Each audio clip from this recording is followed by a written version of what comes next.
Welcome to Italy, the land where history breathes through every stone, where art speaks louder than words, and where every meal feels like a celebration of life.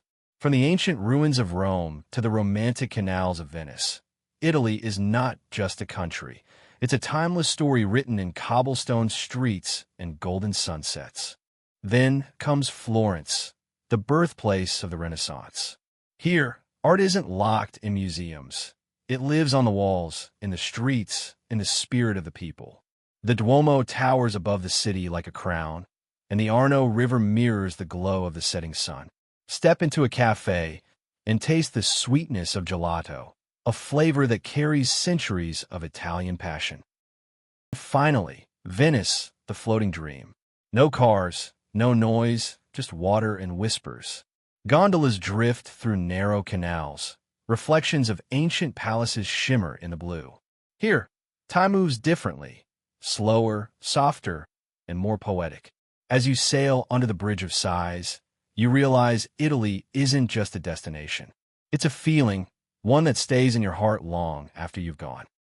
Beyond the cities, Italy's soul unfolds in its countryside, in the rolling hills of Tuscany, where cypress trees line golden paths and vineyards stretch toward the horizon.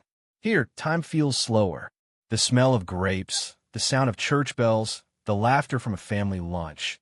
They remind you that life doesn't need to rush to be full.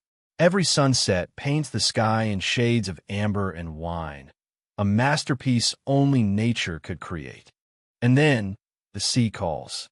The colorful cliffs of Cinque Terre rise above turquoise waves, a rainbow of houses clinging to rock and dream. Further south, the Amalfi Coast shimmers like a postcard, lemon-scented air, winding roads above the blue, and boats dancing on the water. It's here, between sky and sea, that Italy teaches you its final lesson. Beauty isn't something you find, it's something you feel.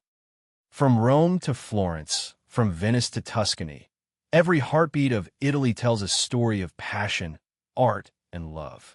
And as the journey ends, one truth remains. You never really leave Italy. A part of it always travels with you.